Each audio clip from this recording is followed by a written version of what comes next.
and the marriages that want to be set. We learn that Hermia loves Lysander, and Demetrius loves Hermia. But Hermia does not love Demetrius back. Hermia's father, Aegeus, decides to regulate Hermia's choice of who to marry by giving her a choice of either to marry Demetrius or to die. And clearly, she's going to choose the die one. No, she doesn't. Later on, she runs away. While this is going on, Theseus and Hippolyta are very meticulously planning for their wedding, and if it's not perfect, then everybody that's going to be in the play dies. And in the background, the fairy king and queen, Oberon and Titania, are fighting over a child that Oberon wants, which symbolizes hubris because this is Oberon's downfall, because it symbolizes greed because he's selfish and he wants the child all for himself. All right, let's spin it.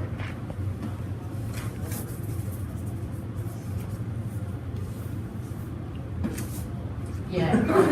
First try.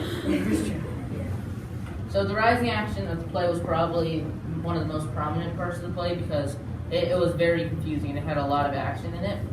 So probably the first thing that happened was Demetrius, Lysander, Helena, and Hermia all got together and they're all quarreling about who they get to marry.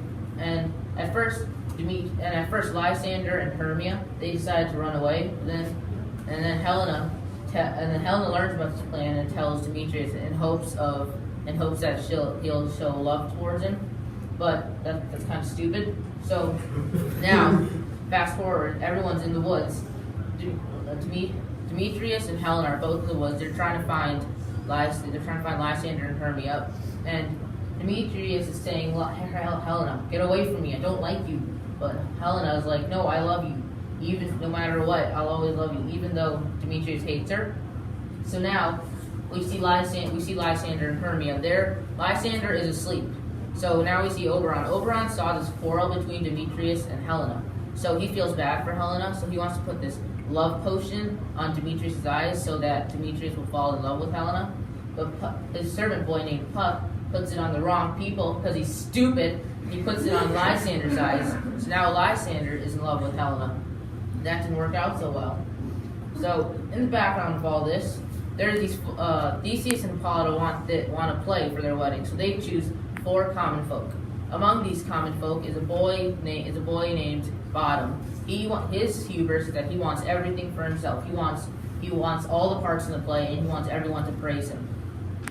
Oberon and Titania. Oberon puts this love juice. Transforms Bottom's head into a donkey head because he puts love juice on Titania's eyes in hopes that Titania will be distracted and fall in love with Bottom. And in the meantime, he can go retrieve the child he wants. This plan works, and now Bottom has a donkey head. All his friends are scared of him. Titania is in love with him. Again, Oberon realizes what Puck has done, and he tells Puck to go sort it out.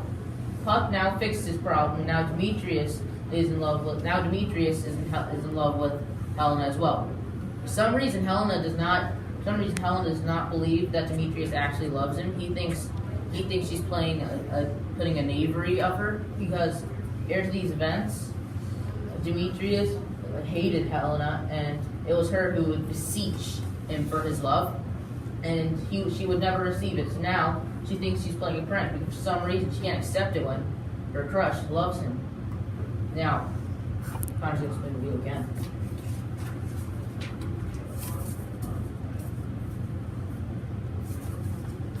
First try. Okay. After the fair and confusion in the woods, Aegeus and Theseus stumble upon the group all sleeping together. Right away, Demetrius explains how he no longer loves Hermia, but instead loves Helena. Because of this, Theseus decides to let Hermia marry Lysander and let Demetrius marry Helena. When all that is done, the group decides that are going to head back to Athens to prepare for the play soon, and Bottom randomly returns and his head returns to normal.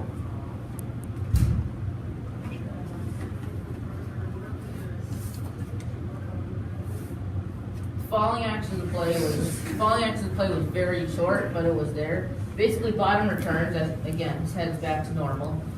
Aegeus decides that he isn't gonna get his daughter Hermia to marry Demetrius, so he just lets it go and decides that Lysander will marry Hermia, Demetrius is gonna marry Helena, and Theseus is gonna marry Apollo. That's one example of transformation when Aegeus decides that at first he wanted his daughter Hermia to marry Demetrius, but at the end he's like, screw it, you can marry whoever you want. Basically, Bottom and his crew all get the play ready. They're making those last minute preparations, not to eat garlic and stuff. They all decide, and they're all ready for the marriage at the end. Now.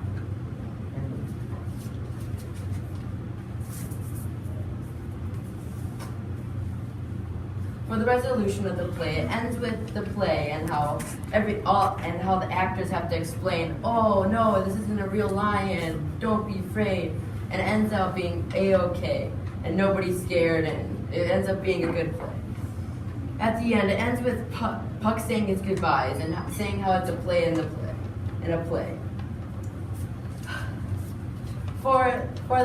And everybody gets what they want. We have the butterfly that represents the transformation throughout its whole play, because at the end, everybody gets who they want, and everything comes together, and everything's perfect. The tone at the end of the play was playful, humorous, and silly because it was pretty funny. So now, some examples of transformation. In the beginning, Hermia and Lysander, they love each other, but Demetrius loved Hermia, and Hermia did not love Demetrius. At the end of the play, Demetrius loved Hermia, but Demetrius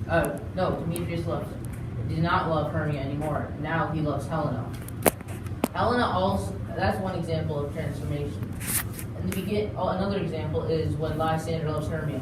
In the middle, he loses interest in Hermia and has more of an interest in Helena, but then at the end, he regains his interest in Hermia. Probably the biggest example of transformation was Bottom, when his head got transformed into a donkey.